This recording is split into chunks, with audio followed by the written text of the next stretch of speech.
Welcome back, Quest for You friends. I'm Janine, and this is my podcast, and I welcome you.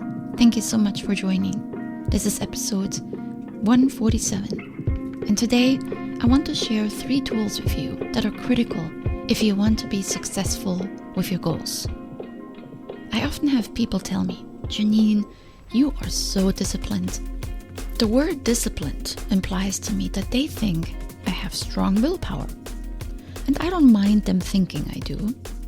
But as you learned from my previous episodes on willpower, I don't have much more willpower than any other person. But maybe I trained mine a little bit more.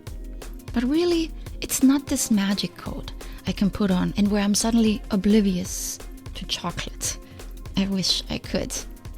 When people think I'm disciplined, what they don't see are 2 things.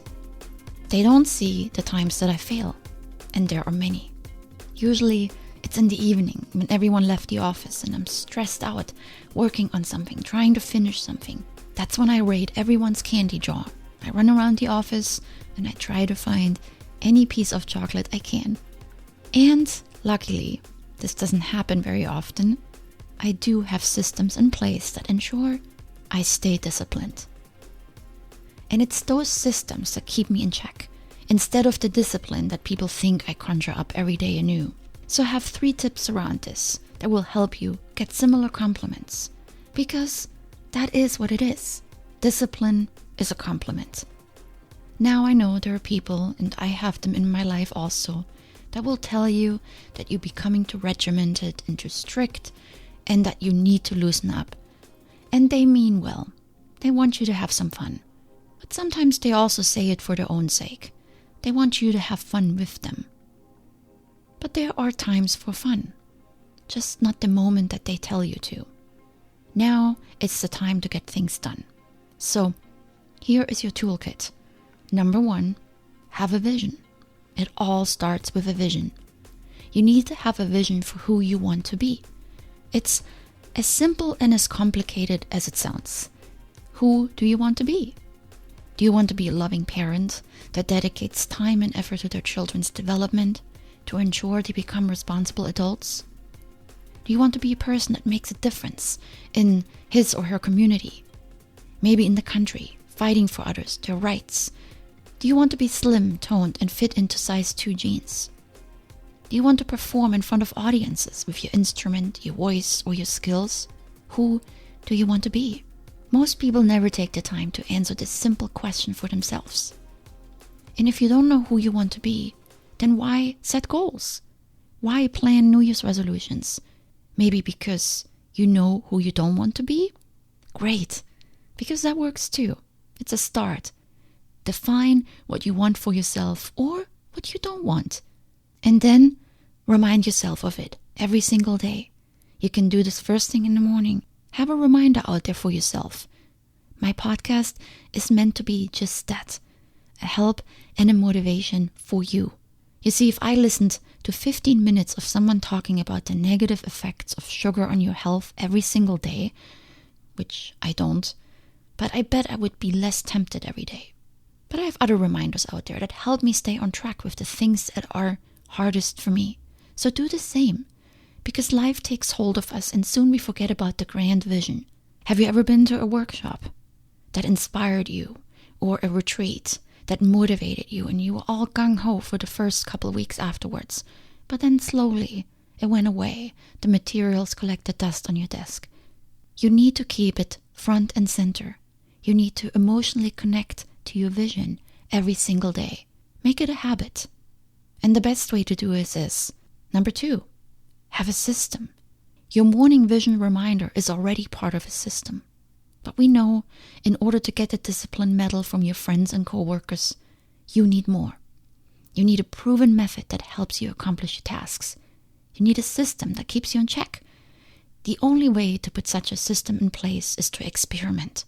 What works for you? What are the triggers that keep you in line with your vision? You heard me mention my green shake last week in our episodes on being healthy. The green shake is more than just a healthy breakfast for me. It's also my system for keeping my diet in line all day. Systems don't always make sense to the people around you, and they don't need to. They are for you alone. My green shake, most people won't understand the magic behind it. But for me, it works wonders. If I don't have my green shake and I eat something else for breakfast, I'm guaranteed not to stick to a disciplined diet all day. The green shake sets me off on the right path. It satiates me and it triggers a healthy lunch and dinner later. So find a system that works for you. Design an environment that makes it easier for you to execute your good habits. Systems involve that you look at time. What is the optimal time for you to ensure you get it done? Can other things in your schedule shift around to make your goal easier? Place. Place refers to anything that makes it easier for you to get your goal done. My gym is close to my house, so even if I only have an hour of time, I can quickly pop by and get a workout in. It's an expensive gym, and yet it's not even very fancy. A little run down, in fact. I constantly hear from others in the gym how much they like the brand new one that opened a few miles away. All the nice equipment and the locker rooms are so fancy, and so on. But it's in Berkeley. And getting in and out of Berkeley is so difficult, and it will add an extra 15 minutes to your commute. So that's not an option for me. Don't make decisions based on the wrong factors. Make them because they will allow you to get stuff done. My gym will get the job done because I'm the one doing it. A fancier gym doesn't do me any good if I end up going there less. Another example is my yoga mat. It's always rolled out on my living room floor. Its placement serves as a reminder. And lastly, circumstances. Consider your life and its unique circumstances. We all have them. Some people commute to work for hours daily. Others have to travel across the country for work several times a year, maybe several times a month. Maybe you live with other people that requires you to adjust in certain ways. Consider your circumstances and how they fit into your system. So if you want to maximize your odds of success, then you need to operate in an environment that accelerates your results rather than hinders them. And remember, for the most part, you can design your environment. So design it with your schedule and your unique circumstances in mind. Your system should also involve some accountability. How do you ensure you follow through and stay on track? Thanks to all the apps out there, accountability is easier than ever. You can track calories, distance walked, tasks completed, hours of meditation, and so on, all via apps. I like spreadsheets, and I keep one for my weight loss and fitness goals. Simply weighing yourself every day is a surefire way to keep you on your toes, because you have immediate feedback. You should also have a weekly review. This doesn't need to take long, 10 to 15 minutes. What did I accomplish? And what is the plan for the following week? And then what are the consequences if you don't follow through?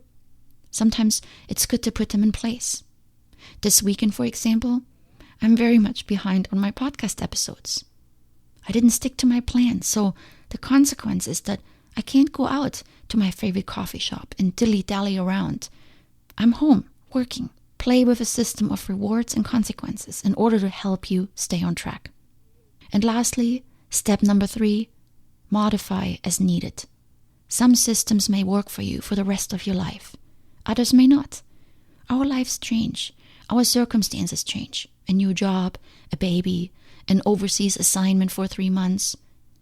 So our system may require adaptation. They also may simply not work.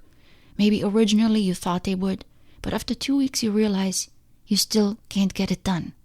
So don't give up. Review your system and modify. Maybe a stricter approach. Change things that don't work. I've played around with my diet so many times, I can't even count it anymore. I experimented with different size meals, the times that I eat, and the types of foods that I eat. It takes time. That is why I always discourage you from following preset plans. Plans designed and sold by others are just the plans they experimented with and that worked for them. And by chance, they will also work for a selected few more people. But if they don't work for you, then it's not your fault and the end of your goal. Simply modify. As part of this step, You also want to anticipate problems. Every day, prepare for the worst. That sounds gloomy, but it's a critical step. Think about what could go wrong, and then prepare. Wrong simply means what could interfere with your plan for the day. For me, my favorite coffee shop is next to a European bakery. I only get coffee on weekends, but that is also the time when I'm more tempted. So I literally prepare myself before I go. In my mind, I have a plan. Get coffee and get out. Or if the line is long, read and do not look to your left. I consciously decide not to have anything, and that is preparation. You need to set your mind to it. You need to think about it and plan for it. A last element of this modify step is this. Subtract the negative influences. This could be self-inflicted, like my coffee shop. So I try not to go there that often, especially not when I'm hungry. Negative influences are anything that pulls you away from your goal. So I hope these 3 tools help you. Have a vision, put a system in place, and modify as needed. Reach out to me if you have questions, or if there's something that you simply cannot get past, or don't know how to start, or just don't understand. I'm here to help you on your journey. Much love.